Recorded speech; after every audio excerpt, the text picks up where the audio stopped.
You're listening to Discovering You Again with Susan Axelrod. Women facing down the second half of life. Who are you putting first? Have you reached an age where you've seen it all, but still know there's more? Is life's part 2 sneaking up on you?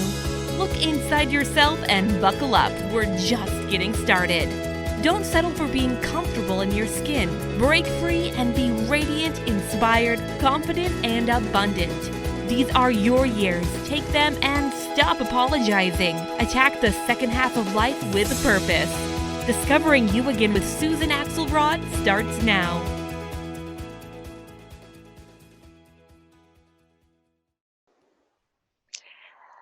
Welcome, welcome, welcome to Discovering You Again with Susan Axelrod and my co-host, Dr. Pat. Hi, Dr. Pat. How are you today? Woohoo! Rocking it. Really good. How are you? Thank Good. goodness. You know, today is today and I'm loving it. Good, good. Friday is always a good day for me. I'm great. Thank you. Cool. Dr. Pat, today we are talking about money. Yeah. I am going to be bringing on a guest in our next segment who has blown my mind with her simple message about how we think about money. I'm talking about a total paradigm shift going on here, and I cannot wait to bring her on in our next segment. But first, I just want to do a little background on this with you, Dr. Pat. Sure. I worked as a fundraising executive for 3 decades, and as such, money has always been a part of my work. I really learned how deeply intimate and sometimes fear-inducing it is, and how also awe-inspiring money can be.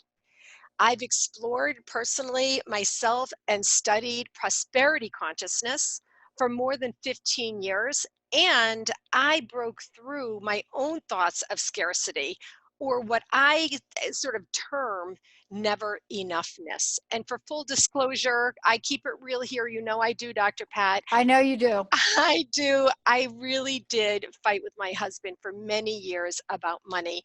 And then there was the time that we nearly got divorced when I decided to separate out some of my own money to call my very own. In the end, however, I really did learn that my never enoughness didn't have to do with money. It had to do with the feeling of my life, and that I had an unrequited vision for my life. And for those who are really listening right now, that's a big hint about what's to come in this discussion today.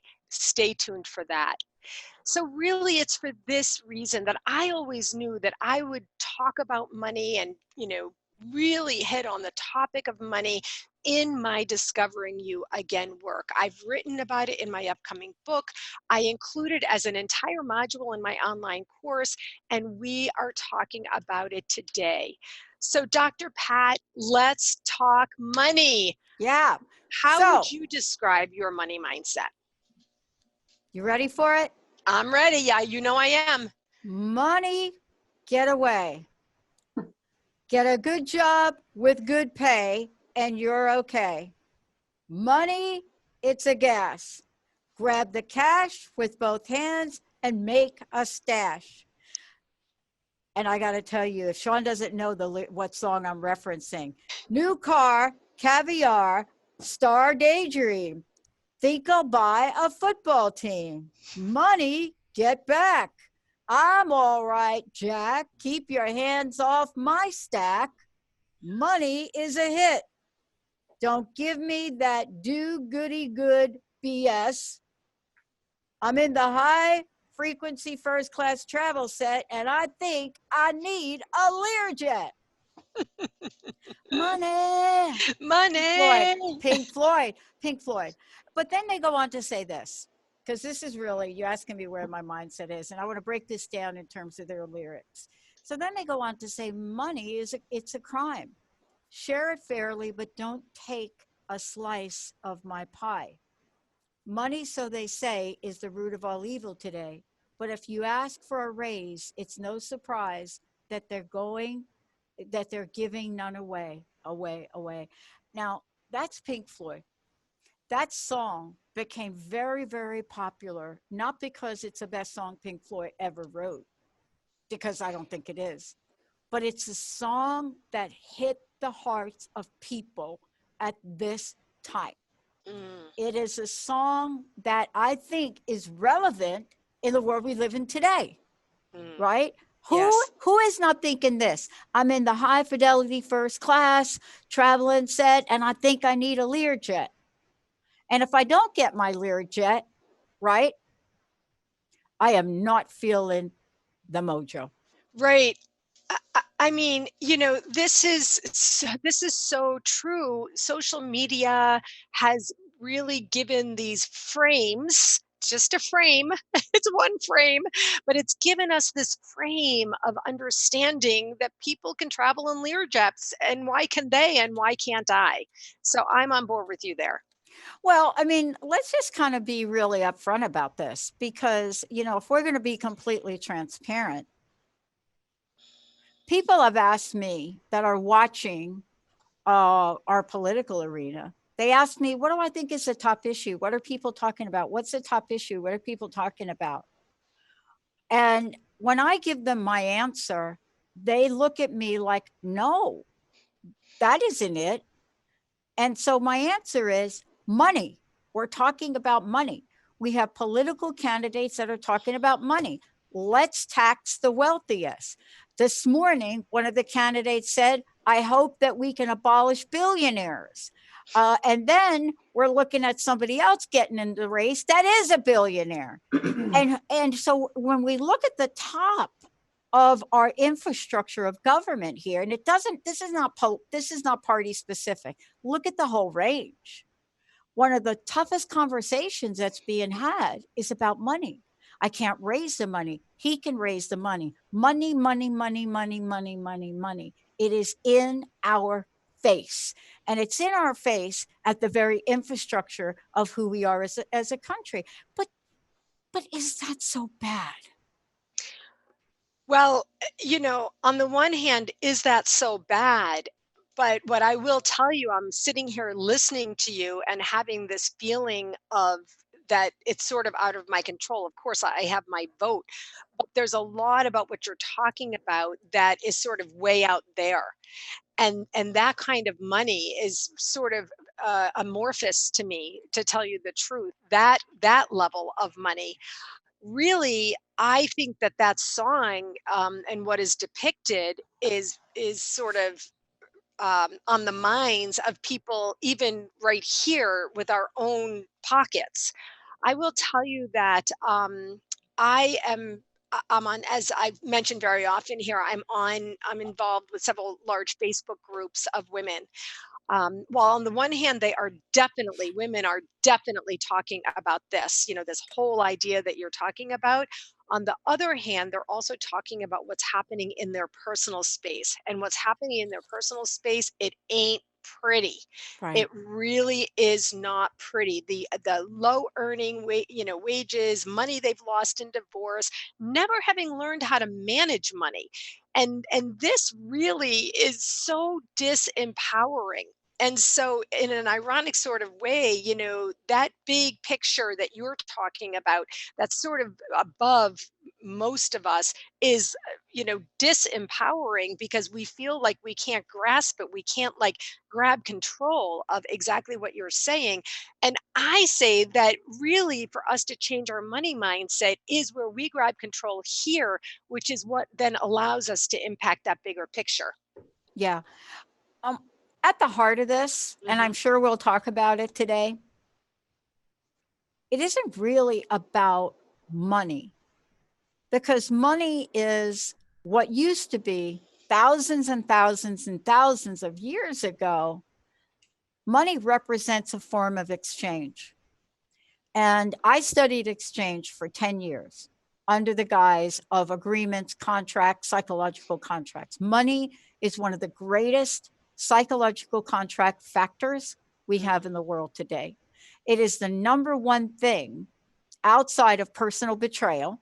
It is the number one thing that if I say I'm giving it to you, if I say, okay, guess what? Susan, here's what I'm going to do. I'm going to give you $10 on Friday, next Friday, week from today, $10. And you say, great. And Friday comes and I don't give you $10. I give you $8 because I have factored out the rate of inflation for the week. You're not looking at me like, oh, yeah, that makes sense. You're looking at me like, wait a minute, dude, you said you're going to give me 10. I don't have 10. And so underneath money is exactly what you talked about earlier. The arguments we get into, what's mine, what's yours. And by the way, I just hope we're clear today and say, Mhm. this isn't a show for me about sharing everything you have. It's about healthy boundaries around money for me, period. And why can I talk about this? If you're me and back in the day, you came down with the mystery disease Mhm. and your hospital bills were the tune of hundreds and thousands of dollars, and you really have a moral and set of integrity, and you're somebody like me that has worked hard all my life, I work from the bottom up, and you're faced with insurmountable dollar amounts, and you look at it and you know you have one thing that you can do. Back in the day, the word bankruptcy was not a stigmatized thing. It was for businesses and other people so they could get a fresh start. Today, credit scores, bankruptcies, not enough money, my money's in arrears, da da da da da. People their self-worth, Susan, is Mhm. being destroyed over a 5-letter word. Let us hold there for 1 second. We're going to go to break and we are going to change this and transform this around by talking about vision, Dr. Pat. We are going to have a paradigm shift in exactly what you just said. And we're going to talk about vision with Joan Sharp. So thank you. Stay tuned. We'll see you on the other side of the break.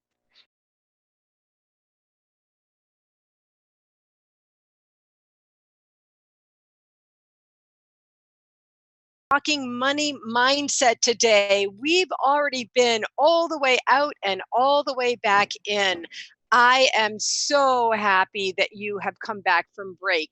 I am delighted to introduce our guest today, Joan Sharp of River Family Advisors. Not just an advisor, Joan is a thought leader in the area of changing your money mindset. Joan encourages us to change the difficult conversations we have that are all about money to a pleasant conversation about a shared vision. And you will better support your values, your life experiences, your legacy, and your wealth. Joan is a highly credentialed financial advisor with a twist. She always starts the conversation with her clients, asking them deep questions about life's dreams and desires, and leads them to the legacy they deeply deserve. You know, I love legacy. I could go on sharing a long list of Joan's credentials, but I would rather have you look at it on her website, and let's jump right in to the conversation. Joan Sharp, welcome to Discovering You Again. Thank you for having me, Susan. I'm glad to be here. I'm happy to introduce you to Dr. Pat. Dr. Pat, say hello to Joan. Hey, Joan. Hey, Dr. Pat. So let's dive in, Joan. I want to share something deeply personal with you. Hearing and integrating your message has truly changed my life. Now, my listeners and my followers, Joan, they know that I speak truth. I put it up there with a few other seminal resources about money that I have been reading for 20 years that really, truly changed my own money mindset. I learned to save more money from The Millionaire Next Door by Bill Danko.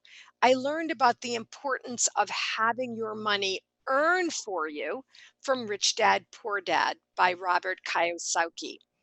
And I learned that the thoughts that you think about money matter from Think and Grow Rich by Napoleon Hill. And then finally, I learned about prosperity consciousness from Frederick Lehrman. I honestly want to tell you that your message of changing the conversation from money to vision is up there on that team for me. So I want to ask you, can you please share with us how you came to this message? Well, so the message of changing the conversation from money to vision happened with several different things that happened in my life. But one real easy and notable one is I was working for a company and being transferred, and I made this change in the company because I knew it was going to be short term. And I had all my advisors involved with the sale of my house and moving. And my realtor came to me and said, "Hey, the people who are buying your house want to close 2 weeks earlier." And I'm like, "Okay." And she said, "Well, you might want to check with your accountant." And my accountant had been very involved with this move because the corporation was paying for my rent where I was going, and they were also helping to cover the taxes on that. So I called my accountant and I said, "Hey, the people who are buying my house want to move the closing up 2 weeks. What do you think?" And she said, "No problem." I was already moved out. 2 years later, I paid capital gains on that house because by moving it up 2 weeks, I stayed in an old tax law versus the current tax law we are in houses now. If I had waited those 2 weeks, I would have never paid capital gains on that house. And I asked my accountant, why?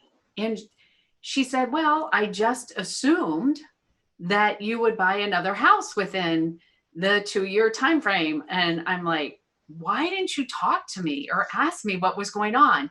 My intention and vision was to do this job for a while, and then I was going to move on to something else. Even the corporation was having me live there temporarily because they were paying my rent, right? And covering my taxes. Mhm. And wherever I moved, I always lived there for 6 months before I would buy something. So she didn't ask me my vision or plans. And I saw this happening a lot and knew there had to be other people around. And I realized that more people have conversation about the money than they do what they're thinking or what their expectations are or vision. And I have an example. How many of you have had this conversation with a friend or a partner that says, "Hey, let's go to the islands"? And that person says, "We can't," or "I can't afford it." And actually, they may be thinking, "I can't take a week off." And you may be thinking 3 days. So that conversation dies, ends, and there's unsatisfaction. Imagine if the person had come back to you and said, "Well, what are you thinking? I can only take 3 days off." Or what if you said to that person, "Hey, I kind of want to get away from everything for several days. What about the islands?" And then that person can say, "I can do 3 days and I'm not sure the islands is where I want to go." Imagine having continual conversation versus an abruptly stopping. I mean, Joan, that that example resonates with me, as you personally know. I want to, I'm just gonna be real here again. I want to share with people my own personal example after I've been listening to Joan and learning about the idea of changing your conversation from money to vision. I myself was talking to Joan about the idea of going on a vacation with my husband, and I was talking about being a little, a little stuck around that. And Joan asked me one simple question. It wasn't a big question, it was a quiet question. She said to me, "Susan, have you shared your vision of going on vacation with your husband with him?" Of course, I was like, even though I knew about this message from Joan, I had not done that. And when I did that, I said to my husband, honestly, the truth is, I said, what I really want to do is be on a beach and like have downtime. We're working so hard. And, we do have the money saved. And I'm not trying to say he was blocking, oh, we can't afford it or anything, but everything basically became unleashed. and flowed when I changed the conversation from money to vision. And now we have a beautiful vacation booked to go to the beach, which I'm so excited about. So, Joan, I want to personally thank you for that.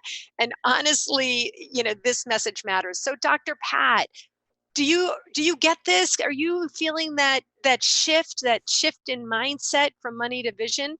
I think what you're talking about is a shift in heart set. Ah. The mind will always have you believe that you're less than what you really are. And so what I hear Joan talking about is a heart set. And what that means is, at the heart of what you were sharing is this joyful thing. You think about, wow, I'd like to go on a vacation, right? Your mind doesn't say yippee skippy, your heart is feeling something, or you can feel it pretty much in every cell of your body. When you say, I cannot afford it, you feel that in your heart and every cell of your body, right? Yes. But what I love about what you're saying, Joan, is that Herbert Benson said this a long time ago. The number of connections we have in our brain, this is how many we have. So every time, Joan, when you're talking about this and you're saying, I can't afford it, you can energetically feel the audience. Yeah. And that gets in to all of the connections and gets embedded in our heart and gets embedded in our consciousness. And here's the thing that we're dealing with. If that can make it in, so can I have an enormous vision for my life that's going to do great things in the world. And each and every one of us that is putting it together will be paid well for it. And even when people set up nonprofits, they set up the nonprofit, and just the term nonprofit is such a misnomer. Think about the big nonprofits in the world. Alcoholics Anonymous makes a lot of money. They are a nonprofit. Look at the churches. Look, money. It's money. But what is the difference? They don't say, oh man, making a lot. They say, we're saving lives, right? We're bringing water to people in Africa that don't have clean water. The two dudes that are cleaning up the ocean, yet they're out there saying, hey, guess what we did? We're selling little bracelets, and guess what? We now have a new machine to clean up the oceans, right? Doesn't that sound different? That, geez, I'd like to clean up the oceans, but dang, I don't have any money to do that. They're sharing the vision with you, right? Yep. And you are buying into that vision, right? So corporations do this all the time. Yep. Why can't we do this with ourselves? Why can't we love what's important to us and have our conversation come from the heart to the mind and create the happiness, which actually gives you more energy? Isn't there something out there for one negative, it takes 4 positives? Yep. To overcome that. So why don't we start with a positive? And so I'm going to throw out, and Dr. Pat, you may know this. My question is, are people afraid to talk vision or value because then that's way more personal and they might get hurt more by it versus money, which isn't necessarily them? Well, I have a short answer. For me, there's a tagline to my show. It's been with me for 16 years, and I've taken a lot of flack about it, but it's me. And it's, what would you do if you knew you could not fail? And that is the key, because belief. I got this card from the station I've been on for 15 years. So see this? He could have got me any card at all, right? Right. But Eric got me a card that says, believe. The road to success is traveled by those who believe in themselves. That's what a vision is. So a vision without conviction is a comic book picture. Right. A vision without the belief, Joan, like you help people with, if you don't have the belief that accompanies the vision to then step into possibilities, which will negate the negative chatter, right? Possibilities is the quickest way to reverse negative thoughts. Right. If you spent 5 minutes today on something that somehow in here you think you're not going to achieve, and just sat down free form and said to yourself, I believe in the possibility that $1 million is going to walk through my door today. I believe in the possibility that I'm going to be able to heal my body. I believe in the possibility, as Joan said, that my vision is already done and I am creating a way to do ... in the world. This, Joan, is the essence, and I know it's the essence of your work, but it is the missing link. So I'm going to push back on I agree. The I believe $1 million is going to walk through my door because that's leading with the money. Right? It is. And that isn't how we get there. And that is what the world talks about. Right. So it's about, and believing in our vision. And sometimes the vision is big. It's our 5-year, 3-year picture, but there's also the vision of the vacation, as Susan explained, right? And those smaller visions are just as important. And I want to add to this. One of the things, our vision, I listened to an audiobook, and they talked about the vision that JFK had put out about the space station, right? And everyone didn't even know what that is. And what I realized was our visions are as big as our current knowledge base. But once you start walking towards that vision, the vision changes. It gets tweaked to a smaller, bigger picture or to a bigger picture. Because until we start moving towards that vision, we can't expand, right? Yeah. Let me just talk about a vision, and thank you for talking about that. You know, there's an issue I think we have, and it's called counting. Counting, like accounting, counting things like counting. I'm telling you, this is so infiltrated in our psyche. I coach a sport, and I work with this young person, and he wanted to practice, but he didn't want to count the points. He didn't want to count the points, but I think this is what you're talking about. And I'm going to end here.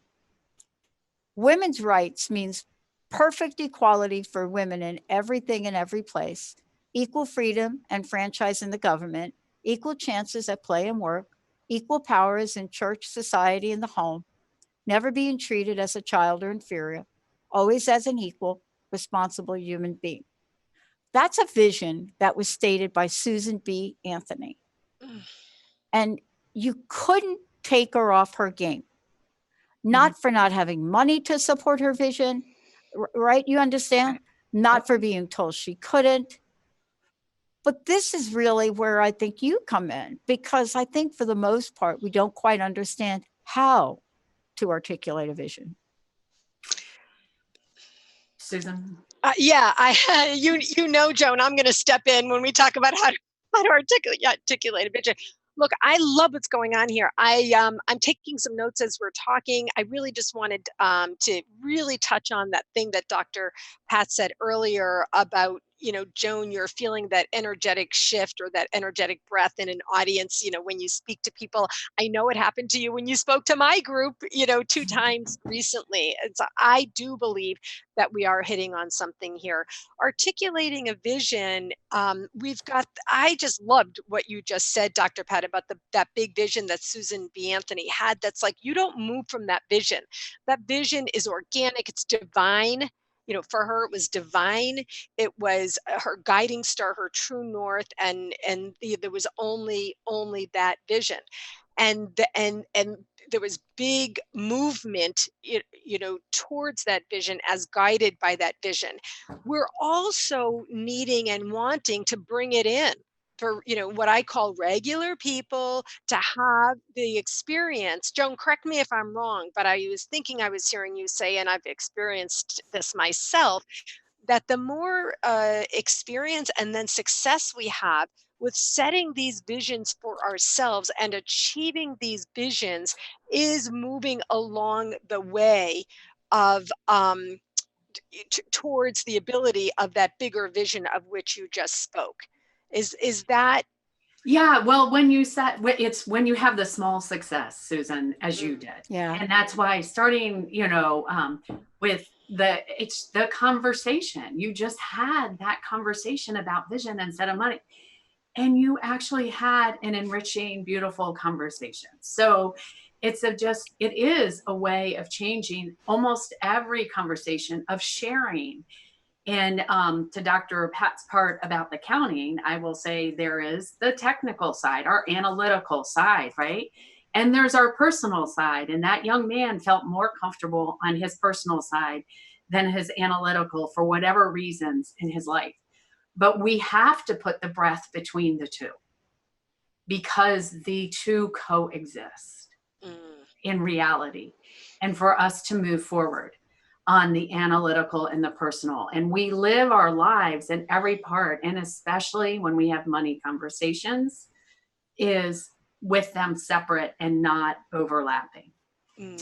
And so if you start those vision conversations smaller, have your bigger one, but also with each step and the smaller things that happen in life, it helps move it forward. Yes, and give confidence.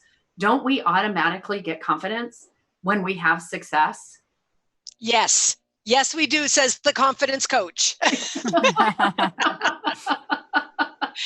Exactly so. And I love you're bringing us back and reminding us, Joan, about the conversation. So what's happened for me in the last 6 to 12 months that I've been hearing you, listening to you, trying to integrate and apply is I'm applying this way beyond money. I'm like, talk about the vision, people. For anything that you want to get done, talk about the vision. And so, but as with regard to money, you're reminding us about the piece that's important in your thought leadership message. Change the conversation from money to vision. We are conversing, people. We are conversing with each other, not texting, not emailing. We are conversing interpersonally as humans with each other. And so in these personal conversations that you're having about things that are deeply personal, like money, we want to remind you and help you to understand there is beauty, benefit, and breadth. And as Dr. Pat told us earlier, joy in finding that shift in heart set to have a conversation about what you want to do, why you want to do it, how it could get done, not just what it's going to cost.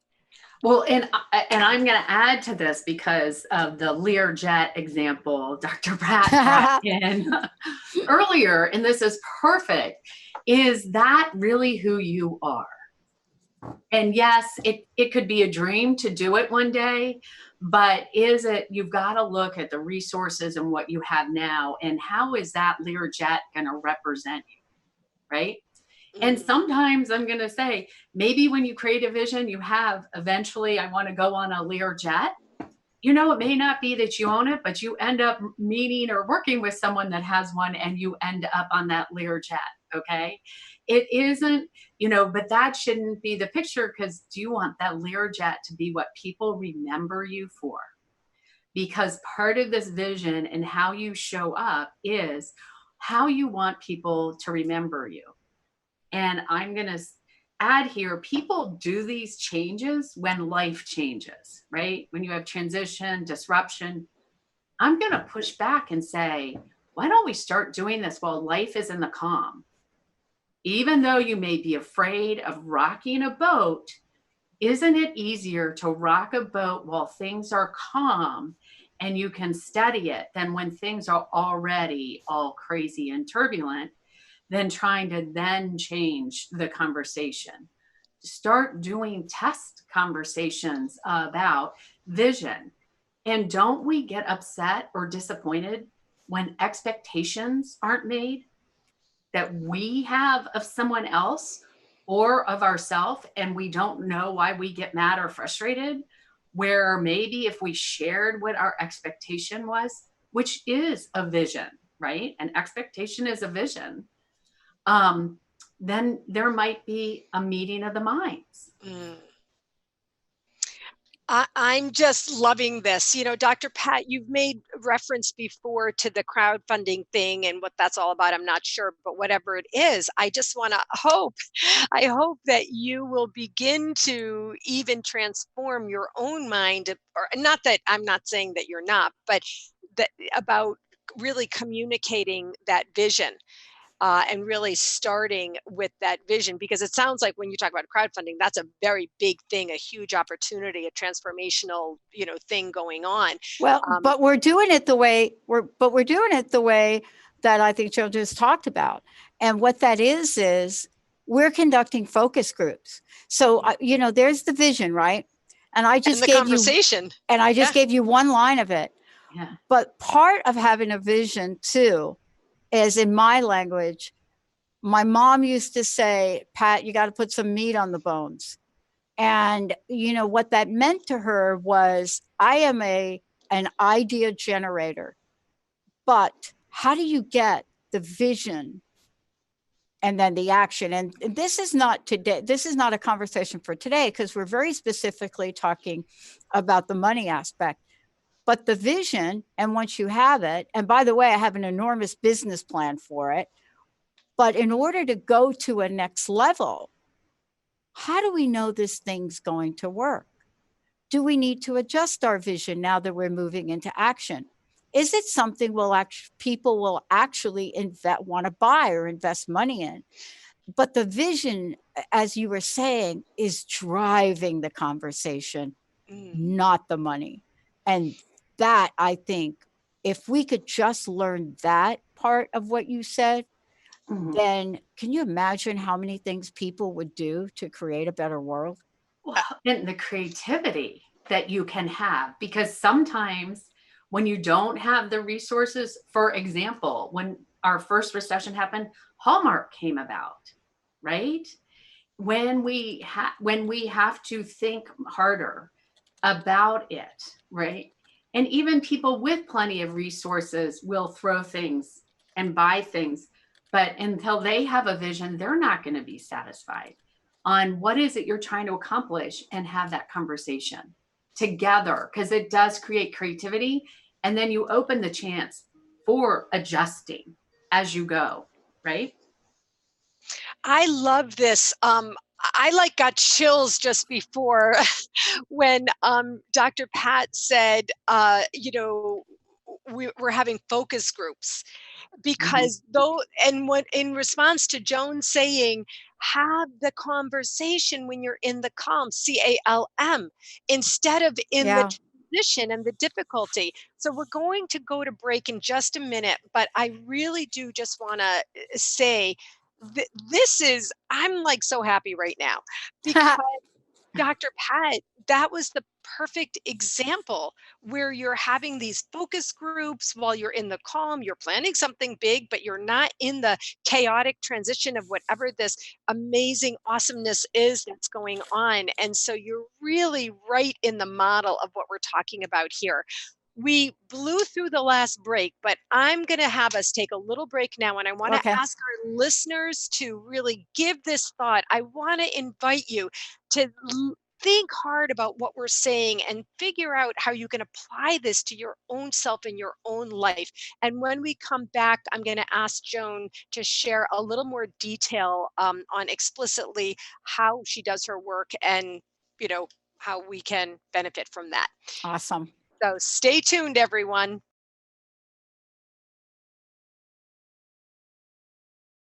Welcome back. I am loving this conversation. Honestly, multiple times while listening to Dr. Pat and Joan Sharp, I am getting chills, because I do truly feel that this is transformation happening right here.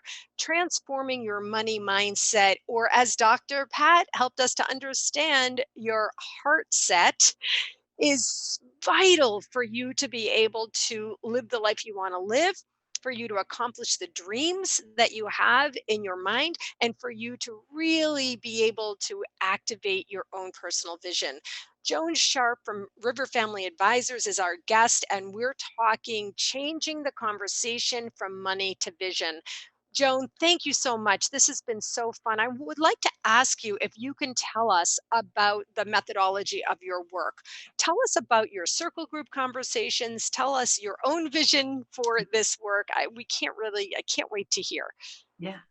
Well, working with individuals and couples together and having those conversations about, especially when they're walking into becoming before they become an empty nester, or after it, because that is when a big transformation in a family is going to happen and communication is going to change.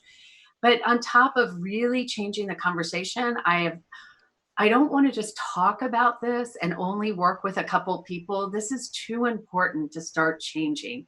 So I believe in circle groups, and I can't just talk about this and you walk away and be excited. Because Susan, as you know, and you said in the beginning, you start this process and you think you have it, and then you go to the next level and then you're back in the money again, right? You started the vision of the vacation and then to the money, how much you spend, right? Versus staying in the vision. So I'm offering what are called circle groups, because it is about people supporting each other in this, not just me. And then talking about what they need to move forward. Sometimes it can be an education on what is an estate plan, right? And what is that? And it's up to the participants to decide. And then we talk about how we go to that through vision. And then when you hit those roadblocks in the quarter before the next meeting, you bring it and say, hey, I tried this and I got stuck. How do I help? So then it's the supportiveness of a circle to work together. And it's helpful if you're married, if both of you do it or not.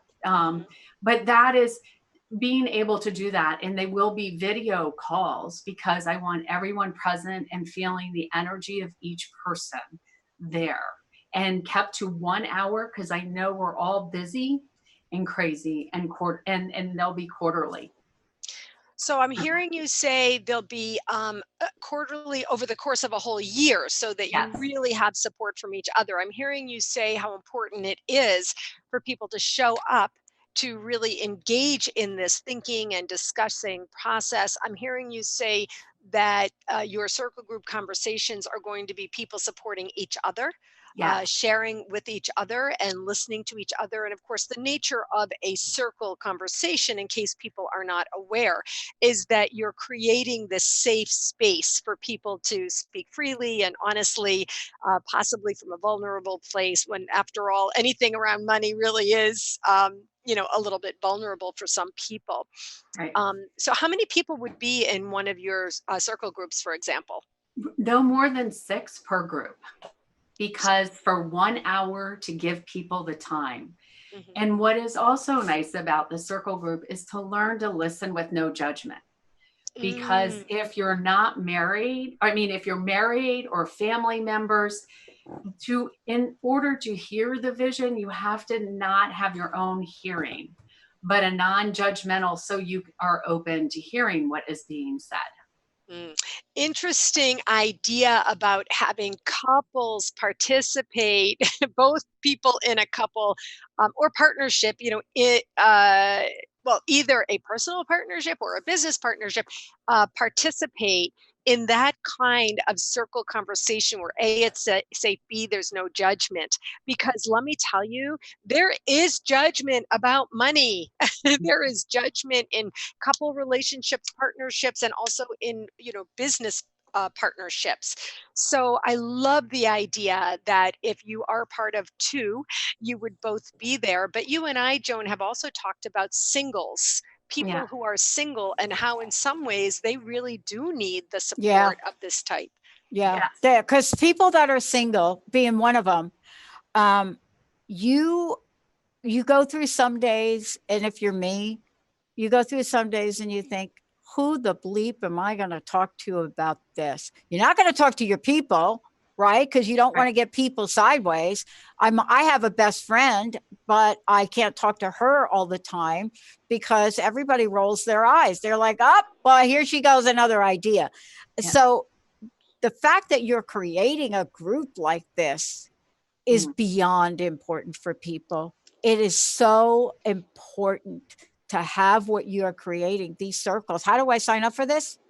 How do I become part of the circle? On my website, it's is www.river, RIVER, family, advisors, ADVISORS.com.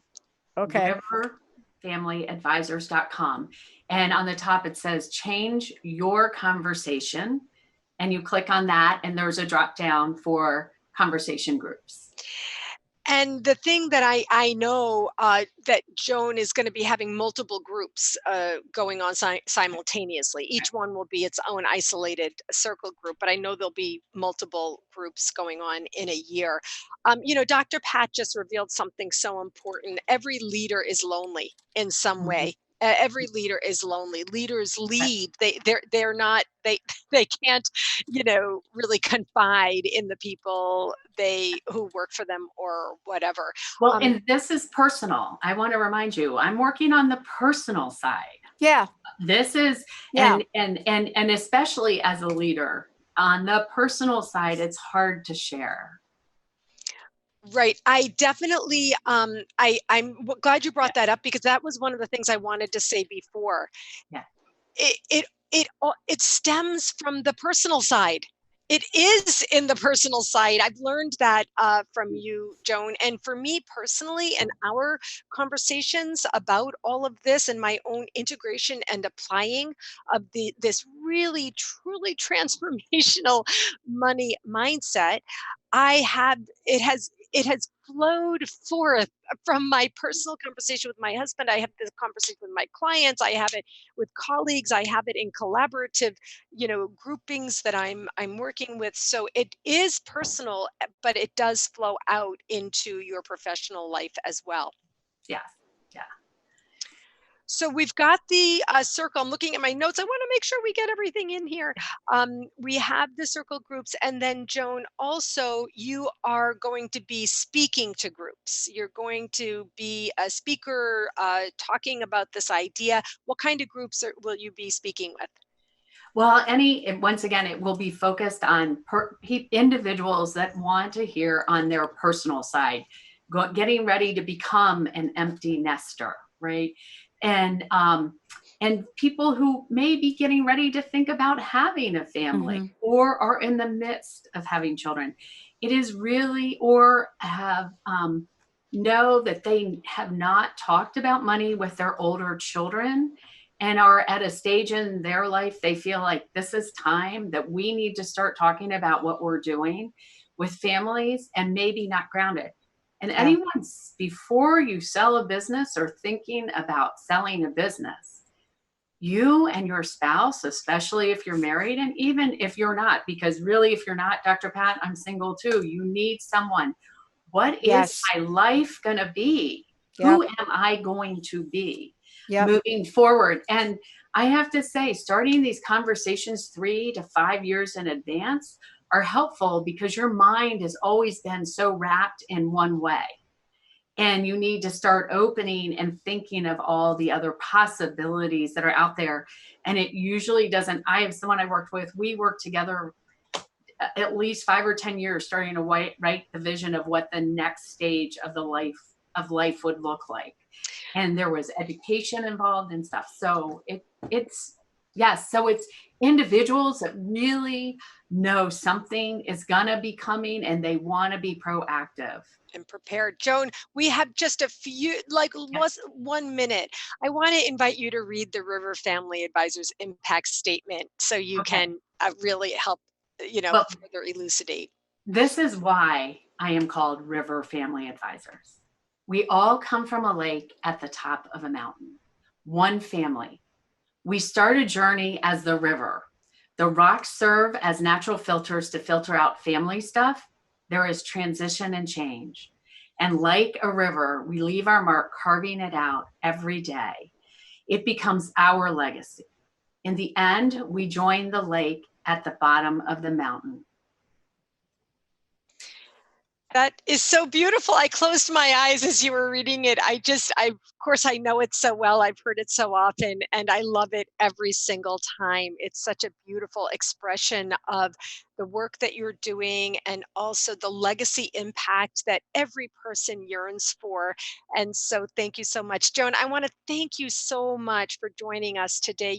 This Discovering You Again discussion is that this topic is so relevant to our listeners. Women in the second half of life, this is on their mind. This is what we're thinking about.